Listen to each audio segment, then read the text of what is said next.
Hörmətli Aylin Cəhan kanalımızın izləyiciləri, bugün təqdim edilən yer Mərkəndə, gözəl bir yerdə, Rovna 22 sot torpaq sahəsində olan bağ evimiz satışa çıxıb.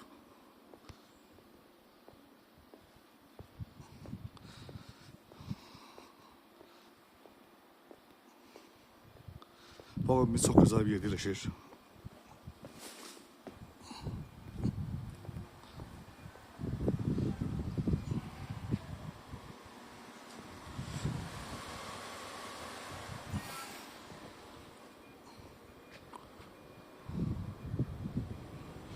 Tam təmirlidir.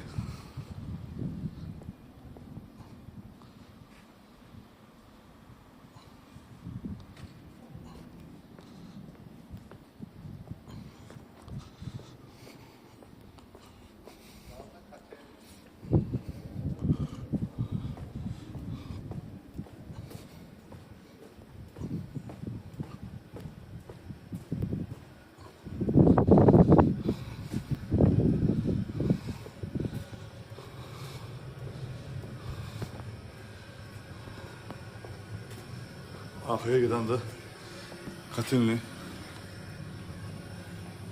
yani kombi sistemi, kombi, ışık sistemi, hamısı.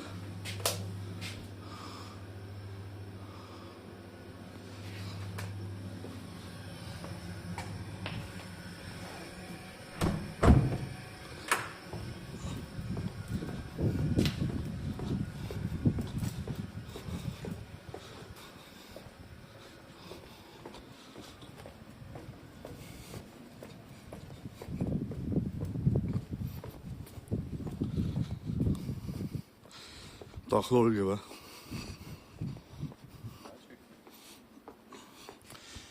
Bütün hamısı pəncərələr, giri rəngdə hamısı türk materialından istifadə olunub. Evə daxil olduqda sol tərəfdə şkaf,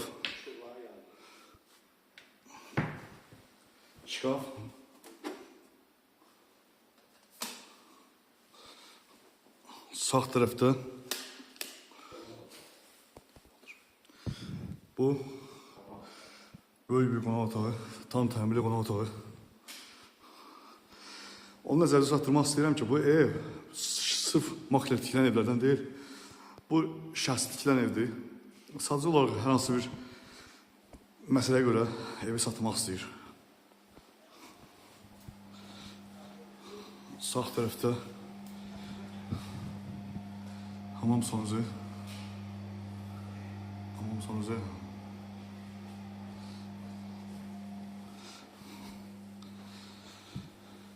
Sağda hemen bir yataq otağı.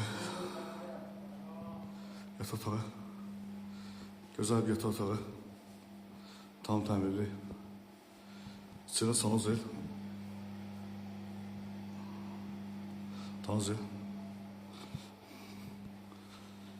Düz getdikdə sağ tarafta bir tane başka bir yataq otağı.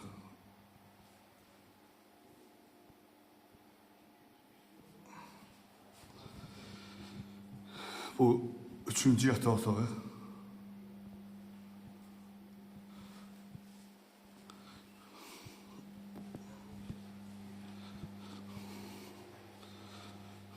Bu da evin mətbəxi.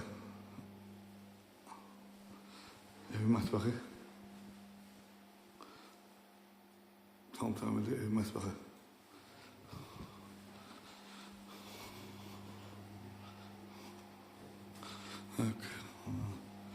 Bu da evin bütün hamısı kamil sistemi çəkilib. Bu da ev yerində də şkafdır. Yəni əşya qoyulması üçün.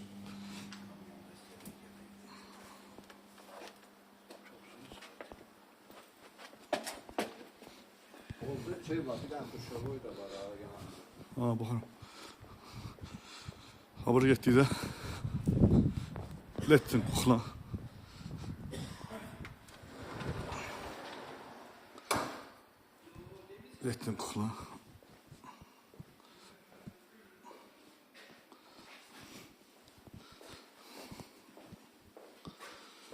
Dünya üçün istirahət edilən Lejenkalardır.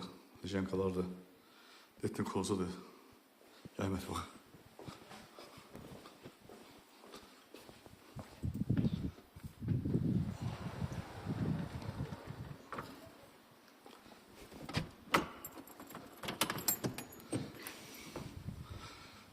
Bu da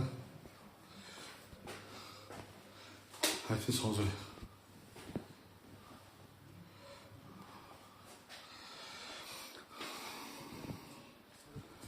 Deməli, hörmətli Ali İncəsənət kanalımızın izləyiciləri, bu gün Tədim evi Mərkəzi gözəl bir yeni yetişir. Rovna 6/6 torpaq sahəsi yetişir. Obşi evin kvalitəsi 160 evin kvalitıdır. Ev çox gözəl. 3 yataq otağı, bir zal. Evin obşi şəraiti gözəl, çox gözəl yetişir. Əla bir evdir bu. Alan adama Allah xeyirli versin.